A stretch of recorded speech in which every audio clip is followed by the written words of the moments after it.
Hola, ¿qué tal? Muy buenas tardes en México, muy buenas noches en Sudamérica. Es un auténtico placer para mí dedicar este espacio a presentar el más reciente libro del periodista Juan Ignacio Provéndola, que lleva por título Operativo Tilcara 86. Es un libro breve, pero rico. En sus menos de 90 páginas concentra una historia futbolera inimaginable en el presente.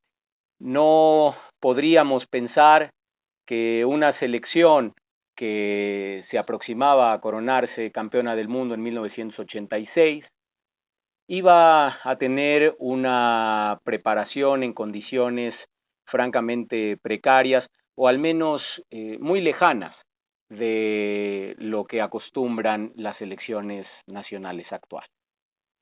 Es una historia que muy bien sabe relatar Juan Ignacio Provéndola. Muchas gracias a todos por su asistencia y estoy seguro que pasaremos un grato momento en compañía del autor que estará esta tarde de México, esta noche de Argentina, platicando con nosotros. Juan Ignacio nos habla de una concentración que llevó a cabo la selección argentina aproximadamente a 5 meses de distancia de la Copa del Mundo de México, 5 meses antes del Mundial. Carlos Salvador Vilardo, que era entonces el entrenador de la selección nacional argentina, una vez que supo cuáles iban a ser las dos ciudades de México en las que Argentina iba a enfrentar sus 3 partidos de primera fase, al advertir que se trataba de la capital mexicana, el entonces Distrito Federal y la ciudad de Puebla, y notar que tienen en la misma altura sobre el nivel del mar, 2.400 metros, decidió buscar en Argentina una localidad que ofreciera las mismas condiciones de altitud y también de temperatura para generar una aclimatación anticipada y para ir previendo lo que podría acaecer en el Mundial Mexicano. Y justo la localidad que elige Bilardo para llevar a cabo esta concentración es Tilcara. Y sobre pretexto de este viaje de 10 días de 14 seleccionados nacionales, que aquí viene el contraste con el presente, pudo disponer de esos jugadores. La inmensa mayoría de los jugadores de la selección nacional argentina jugaban en su país, no existían fechas FIFA, pero los clubes cedían a los jugadores porque se le daba una centralidad y una prioridad a la selección nacional. ¿Qué nos puedes decir de esa concentración en Tilcara y por qué tú que eres un gran narrador de historias, ¿por qué te enganchaste a este momento temporalmente minúsculo, pero creo yo determinante al final para ese resultado épico para el fútbol universal y glorioso para el fútbol argentino? ¿Qué me interesó de la historia? Todo, todo, Farid. Yo cuando me enteré que fue de casualidad, viajando por el norte de Argentina, Tilcara es una localidad que está prácticamente en el límite con Bolivia, ¿no? Tiene una geografía de altura sobre el nivel del mar, de 2000 metros para arriba, de cerros, bueno, de la cordillera de los Andes, una visual espectacular, completamente distinto a lo que es la postal metropolitana, ¿no? De la ciudad de Buenos Aires, de nuestra capital. Y bueno, la cuestión es que yo me enteré de esta historia de absoluta casualidad, digamos, para mi total sorpresa, porque todo lo referido al Mundial de México 86, para Argentina y para la cultura futbolera argentina y para los hinchas de fútbol argentino, es nuestra mayor épica, incluso mayor que la del anterior título mundial, que es el de Argentina 78. Bueno, obviamente todo orbitado alrededor de la figura de Diego Maradona. Y sin embargo, lo que se conocía de esta historia de Tilcara era poco y nada, en un entorno muy extraño.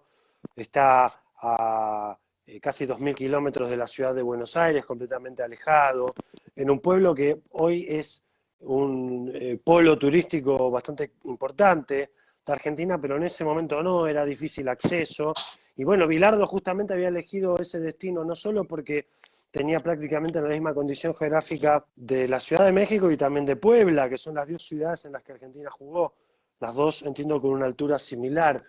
No solo eso, sino que también Bilardo buscaba un lugar que le asegurara cierta calma. La selección venía con muchísimas críticas. La selección de Bilardo jugaba mal y por eso era duramente criticada.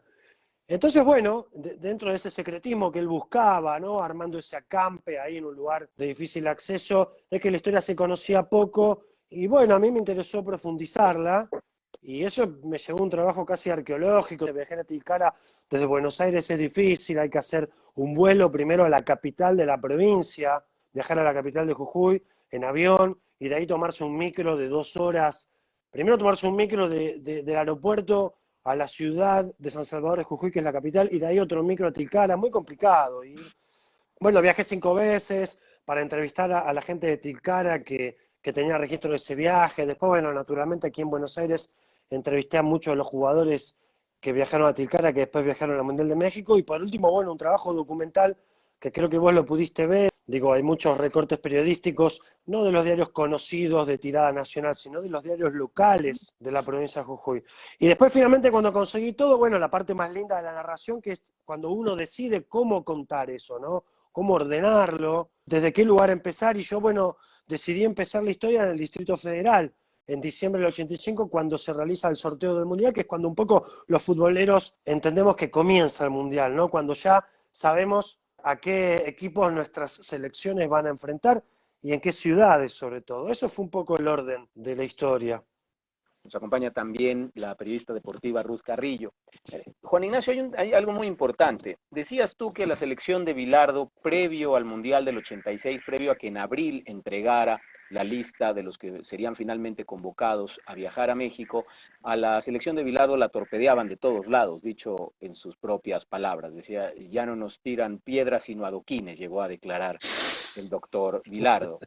Y bueno, por otro lado mencionabas algo también muy importante, la obsesión del doctor Bilardo por algo que hace años podrían parecer detalles y que hoy son parte de la planeación de cualquier evento de alta competencia.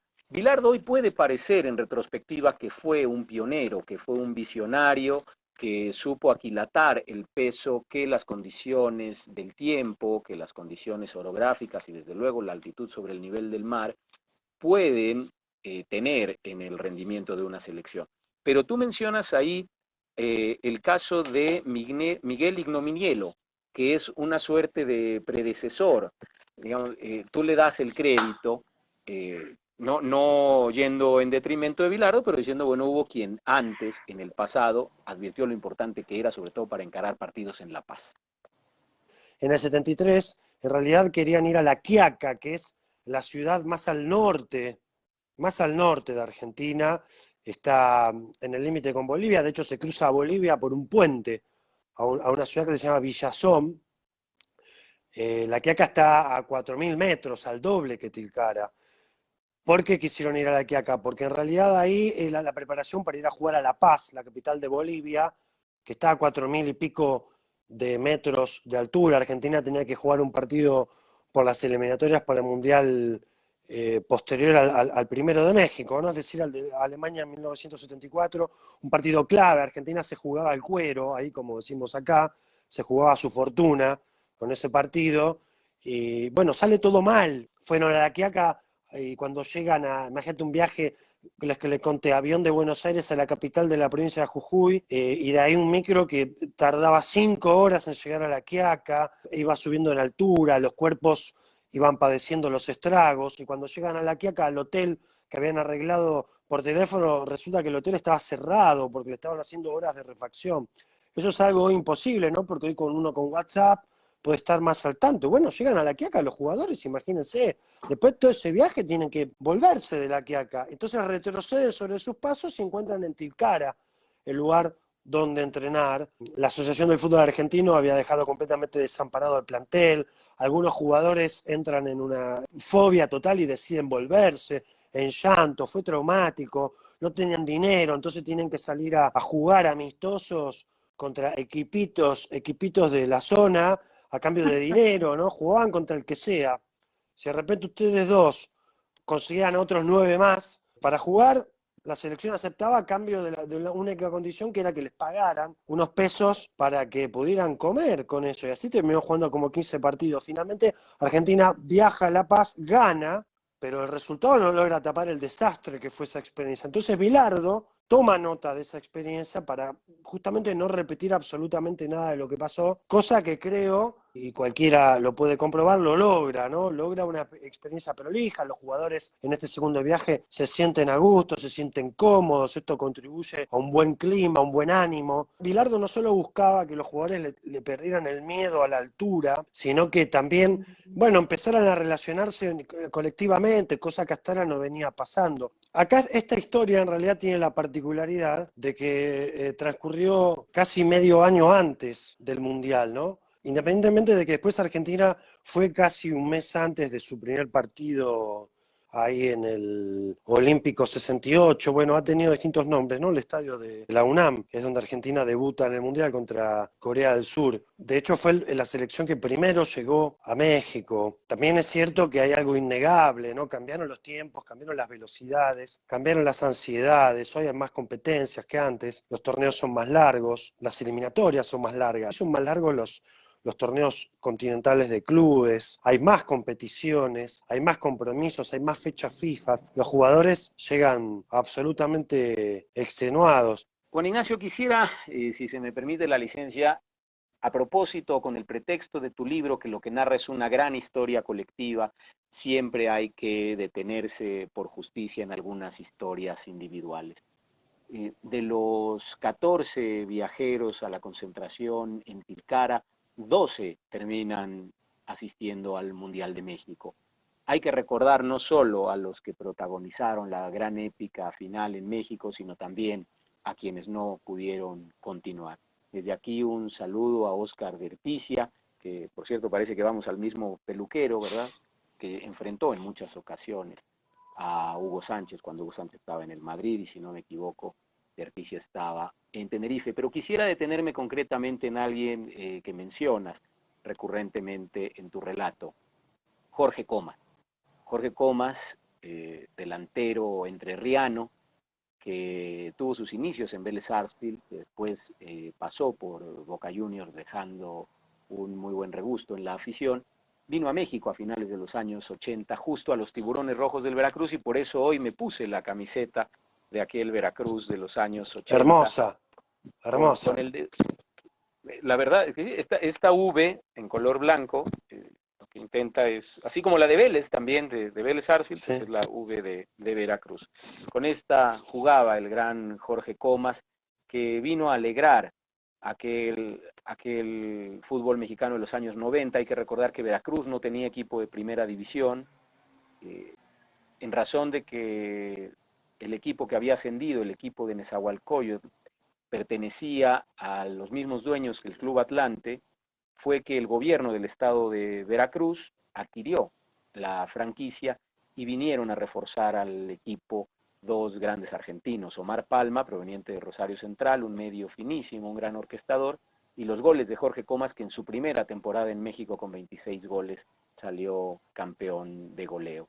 Jorge Comas estuvo en aquella concentración en Tilcara. Es muy probable que Comas supiera que su estadía final en México era altamente improbable, dado que Jorge Valdano y Jorge Burruchaga se encontraban jugando en Europa y que muy seguramente iban a ser los titulares como finalmente lo fueron. Pero el público mexicano recuerda con mucha admiración a Jorge Compas, en Veracruz concretamente con mucho cariño, y yo aprovecho para hacer votos para que algún día la plaza de Veracruz vuelva al máximo circuito del fútbol, vuelva en general al circuito profesional, pero también por supuesto que vuelva a la primera división. Eh, Hay algo por último que quisiera comentar contigo, Juan Ignacio, sin que ello implique, desde luego, adelantarle a quienes nos acompañan el rico contenido de tu libro.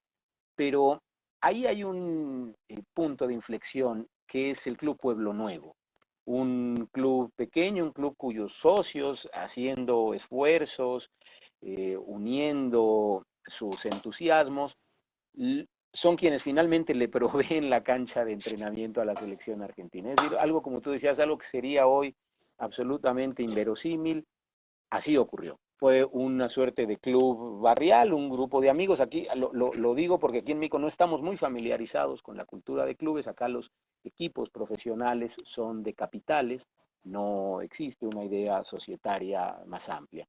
Eh, es increíble la historia y los testimonios que pudiste recoger, como de este chico Cabrera, por ejemplo. Sí, sí, bueno, para mí era importante tener no solo la voz de los tilcareños, ¿no? Ese es el gentilicio de los habitantes de Tilcara. Además, yo quería saber cómo había sido el registro sobre lo que pasó, por eso acudí a los diarios y a los periódicos del lugar para un poco evitar ese vicio que está muy acendrado en Argentina, de que todos los relatos del país, digamos, todas las historias ocurren en el país, pero se narran desde Buenos Aires. Entonces yo quería que no solo me contaran Bilardo y Ruggeri y Bocchini, Comitas, sino también los propios lugareños, que son los que quizás vivieron la historia de una manera más despojada. Pensá esto, ellos, año 86, en Tilcara, un pueblo de 10.000 habitantes, había un solo teléfono, con lo cual te podés imaginar que había cero televisores. Los tilcareños conocían a los jugadores de la selección, y estamos hablando de tipos como Ricardo Enrique Bocchini, que para esa época en Argentina ya era una leyenda del fútbol, ¿no? Él había ganado una Copa Intercontinental contra el Liverpool 2 años antes, muchas Copas Libertadores, tenía 32 años. Los tilcareños, teniendo Bocchini 32 años, lo conocían solo por fotos, es decir, no lo habían visto nunca patear un balón, nunca lo vieron en movimiento, lo descubrieron en movimiento a él y a los demás jugadores en la cancha de Pueblo Nuevo. Fíjate vos esto que impensado hoy, ¿no? Que podemos ver la liga del país que más ignoto o remoto que se te ocurra desde tu teléfono celular. En ese momento la única manera de saber cómo había salido Boca o River, los equipos más populares de la Argentina, era a través de los periódicos. Entonces, bueno, eso también hace a un poco la construcción de la historia, a cómo los lugareños se vincularon, creo que con menos histeria que la de ahora. ¿Cuánto duraría Messi en la cancha de Pueblo Nuevo que no tenía alambrados, ¿no? O sea, en cualquier momento Messi va a terminar jugando con 5 custodios, ¿no? Va a correr a la pelota y va a tener 5 custodios alrededor de una cancha.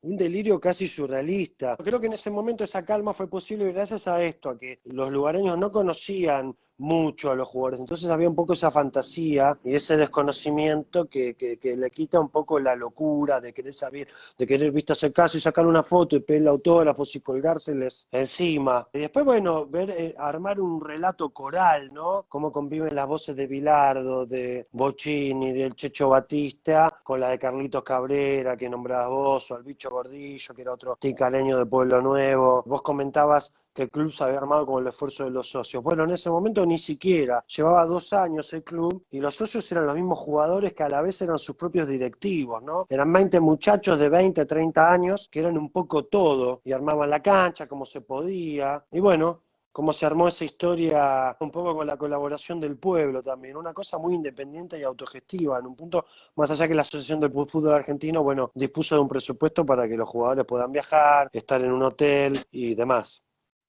Así es, creo que ahí tocas un punto que es de lo más relevante, que es cómo